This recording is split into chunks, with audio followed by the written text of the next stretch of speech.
Aujourd'hui, on reçoit le comédien de Orage. Et oui, sur Festinize, aujourd'hui, nous avons l'immense honneur d'avoir le comédien Ali Cherjou qui va répondre à la question. Mais alors, avant, c'est quoi exactement Festinize? Festinize, c'est un concept de vidéo qui vise à rendre la culture plus accessible à tous.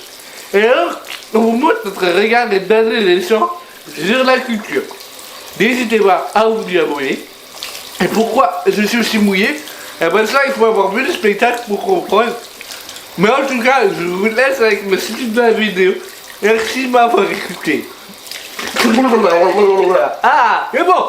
Comme avec Mathieu, le comédien de Orage, et c'est l'heure de la brocante. Et oui, tu vas pouvoir choisir un objet rouge parmi tout cela et nous dire pourquoi il correspond à ton spectacle. Donc tu le choisis, tu le prends et on va s'asseoir sur le canapé.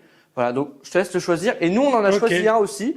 Et on dira à la fin bien. lequel on a choisi, lequel selon nous correspondait le mieux à ton spectacle. Super. Donc voilà, je t'en prie. Les Et objets ben sont à voilà. toi. Donc moi je vais prendre la passoire.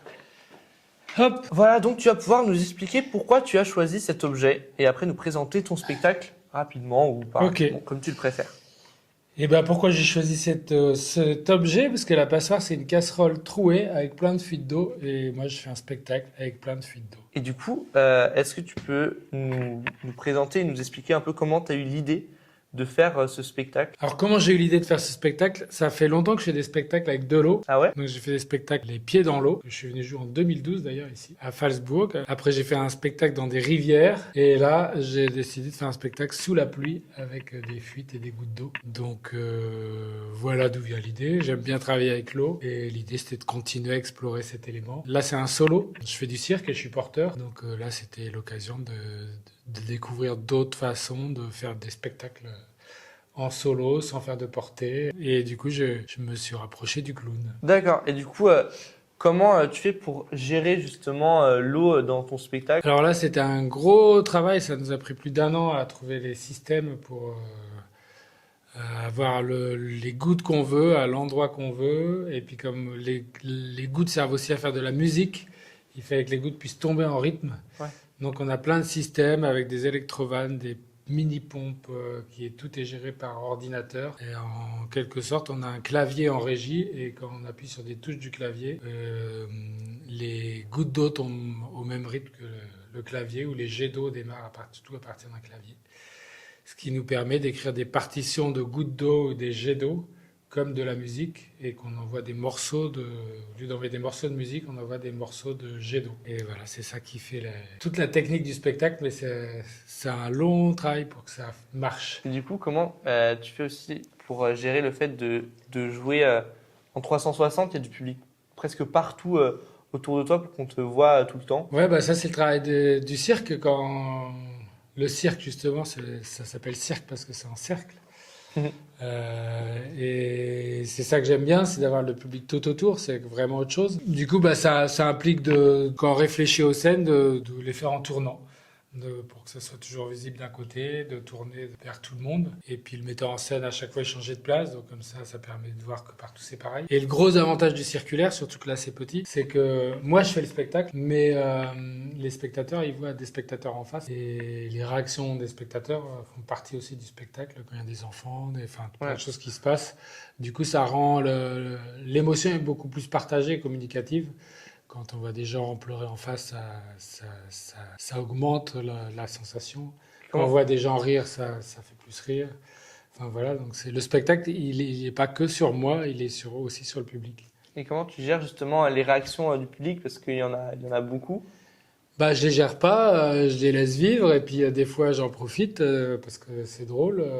Des fois je les note, des fois je les note pas, des fois je les vois pas parce que je suis trop dans mon truc. Voilà, après c'est le jeu justement. Là, j'ai choisi d'avoir une petite scène avec les gens tout près, et puis je vais même dans le public. Donc le but c'est d'être en rencontre avec les gens et de partager avec des gens. Et puis je les vois de tout près parce que je m'assois à côté d'eux. Donc c'est des mini moments de rencontre avec des gens. Moi, je suis venu voir le spectacle du coup à la première. Et il y avait une réaction qui m'a marqué dans le public. C'était il y avait quelqu'un derrière moi qui disait: waouh, mais qu'est-ce qu'il va faire maintenant? Comment tu t'as fait pour trouver toutes toutes ces idées qui font qu'on est capté tout le long du spectacle et qu'on ne sait pas ce que tu vas faire après? Alors ça, je sais pas. Ça, c'est le travail des artistes, c'est de trouver des idées pour surprendre les gens. Le but, c'est que les gens ils soient surpris et qu'ils ne sachent jamais ce qui va se passer après. Si on sait ce qui va se passer, bah, il n'y a pas besoin d'aller voir le spectacle. Ouais. Et puis voilà. Puis après, c'est à force de travailler avec de l'eau. Moi, il y a des choses que j'ai déjà fait différemment, mais dans d'autres spectacles, que j'aime bien faire et que j'ai réussi à refaire de manière différente.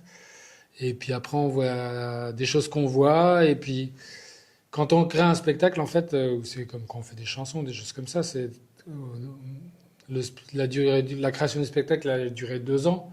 On n'est pas en création pendant 2 ans parce qu'on n'est pas en train de répéter tous les jours pendant 2 ans. On a des temps de répétition, mais dans tous les temps de creux, quand on regarde un film, quand on écoute une musique, on a toujours le spectacle en tête. Et on se dit, ah bah tiens, ça dans le spectacle serait bien. Ah mais ça j'ai trop envie de le faire dans le spectacle. Et les idées, elles viennent petit à petit par la vie qui nous entoure et qui nous amène des idées. Puis des fois, en répétant, il y a des choses qui se passent mal et c'est très bien. Donc ça fait des choses qu'on n'a pas prévues qui arrivent et il y a aussi des choses qui arrivent par hasard. Et là, c'est un spectacle qui tourne depuis combien de temps? Alors ça tourne depuis 2 ans, mais comme dans la compagnie, moi j'ai choisi de créer les spectacles à mon rythme et sans demander d'aide à des partenaires. Je me débrouille tout seul, ça me donne la liberté d'aller au rythme que je veux et faire ce que je veux. Mais après, pour démarrer avant des spectacles, c'est plus compliqué parce qu'il n'y a personne qui l'a vu, personne qui soutient, personne qui l'a pris en résidence. Donc ça fait 2 ans que je tourne, mais ça fait 20 fois que je le joue seulement. Donc c'est encore assez frais. Là, il commence à être vraiment comme j'ai envie. Au début, quand on répète, en plus tu vois tous les parties que je vais dans le public. Quand tu n'as pas de public, tu imagines ce que ça va faire, mais c'est toujours très différent de ce qui arrive. Et du coup, tu as dit que tu as fait plusieurs spectacles avec Claude. Comment ça t'est venu l'idée de jouer avec cet élément? Ça, je sais pas. Si, je sais en fait. Si, je sais. Le premier spectacle que j'ai fait dans 30 cm d'eau, j'ai vu un spectacle à Avignon, il y a plus longtemps que ça, qui était un spectacle dans un bassin de 30 cm d'eau, justement, où il faisait de la musique, qui était très musical. Et j'avais adoré le côté aquatique, la poésie, toute la musique qu'on peut faire avec l'eau, parce que moi, je suis musicien aussi. Donc, j'aime bien tout le côté musical. Et à un moment, je me suis dit, mais si en plus on fait du cirque dans l'eau, là, on peut faire des trucs super. Et personne fait des trucs dans l'eau. Et puis moi, j'aime bien les techniques de cirque, mais l'idée, c'est d'essayer de trouver toujours une manière de le faire différemment. Et dans l'eau, forcément, tu peux plus faire comme tu fais. Tu as l'habitude, tu es obligé de trouver d'autres moyens d'arriver à faire du cirque, d'autres techniques, d'autres manières de fonctionner, d'autres figures qui fonctionnent dans l'eau, qui ne fonctionnent pas au sol ou inversement. Ou des trucs qui sont ridicules que tu feras au sol, c'est nul, mais si tu le fais en apnée sous l'eau, par exemple, c'est super. Et du coup, donc ça a permis d'emmener le cirque à un autre endroit et puis de découvrir. Et ça, c'est chouette parce que du coup, la création, c'est une découverte de plein de choses qu'on peut faire avec de l'eau. On cherche, en fait, on essaye. Et du coup, j'ai perdu ma question. Comment tu fais pour stocker l'eau? Genre, vous la récupérez comment et tout? Alors, on la stocke pas. En fait, on est branché au robinet d'eau. Comme ça, il y a de la pression, parce qu'il faut de la pression pour que ça coule. Il y a quelques petits moteurs qui font des gouttes d'eau, qui ont des petites réserves d'eau, mais qui n'ont pas besoin de beaucoup d'eau, parce qu'ils font juste tomber des gouttes. Et ça, c'est des petits moteurs qui sont très précis. Et sinon, après, j'utilise l'équivalent d'une douche, 60 litres. On a essayé de vraiment pas utiliser plus que ça d'eau pour pas gaspiller, entre guillemets. Parce que quand on fait un spectacle avec de l'eau, c'est pas gaspiller, c'est comme prendre une douche. On gaspille pas de l'eau quand on prend une douche. C'est important de se laver, c'est important de faire des spectacles, d'avoir de la culture et des choses qui nous enrichissent. Mais on a essayé d'en utiliser le minimum. Et après, l'eau, en fait, le sol, il est étanche. On a un système de petits bassins là dans la piste que j'ai. Et du coup, on l'aspire et c'est comme si on passait la serpillière. Après, ça nettoie. Donc vous aspirez en fait toute l'eau. On aspire toute l'eau. Ça fait comme si on passait là et on la récupère. Puis après, on la jette dans les eaux usées ou avec l'eau de pluie. Elle aura vécu des moments magiques pour retourner dans les rivières.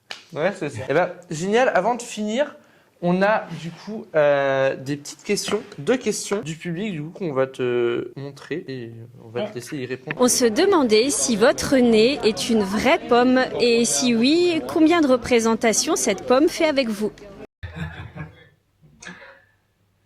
Eh ben non, c'est pas une vraie pomme, mais on dirait vraiment une vraie. Une vraie pomme, ce serait pas possible, ce serait trop lourd. Elle tomberait et puis ce serait trop fragile. Il n'y a pas de système pour l'accrocher.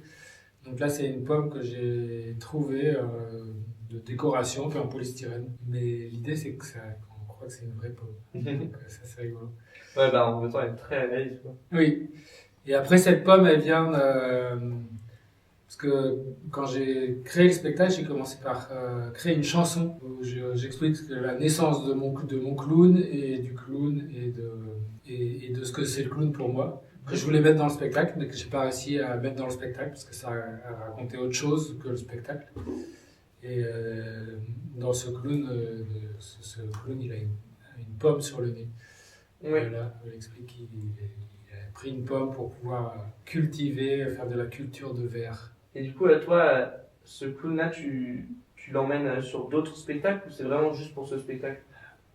Bah là, ce clown, c'est un peu particulier. C'est aussi un hommage à Charlie Rivel, qui est un clown qui était une star dans les années 70 à Madrid, clown espagnol, qui a vraiment été clown d'or. J'en parle dans le spectacle. Ouais. Et j'avais le poster. Moi, ce spectacle, il parle de moi. Donc, j'ai vraiment fait des études scientifiques et je suis de mathématiques. Ouais. Et j'ai arrêté pour faire du cirque. Et j'avais vraiment le poster de Charlie Rivel, dont je parle dans le spectacle, qui était au-dessus de mon lit et qui me faisait rêver. Et puis à un moment, j'ai découvert que je pouvais peut-être faire du cirque et j'ai essayé, ça a marché. Et petit à petit, dans les spectacles, moi j'ai toujours aimé le côté décalé, humoristique, mais j'avais jamais porté de nez. Et après, le clown, c'est toujours une grande part de nous-mêmes qu'on met sur scène parce qu'on se met à nu et on sait pas ce qu'on va faire. C'est un peu ça le but du clown, c'est de se laisser surprendre et surprendre les gens et d'avoir aucune limite. Parce que dans la vie, on a plein de limites, puisqu'on a plein de la société, et puis le fait de vivre ensemble, et puis notre éducation, tout ça, ça nous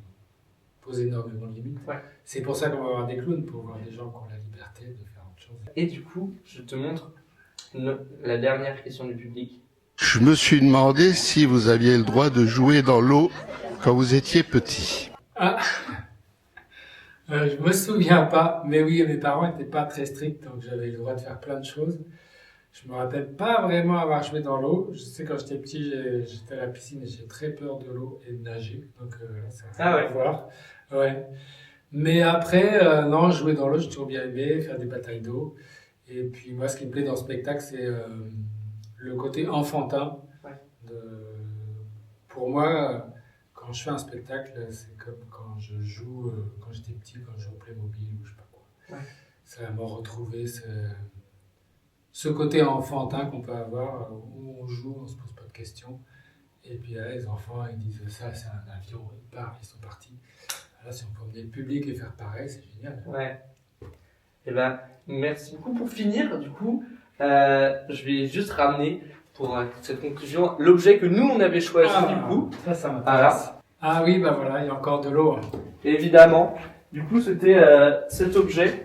Parce que bon bah voilà, de l'eau et puis Voilà. ça spritch un peu et tout, on peut changer. Donc voilà. Et ben sur ce, cette interview est finie. Merci de nous avoir suivis.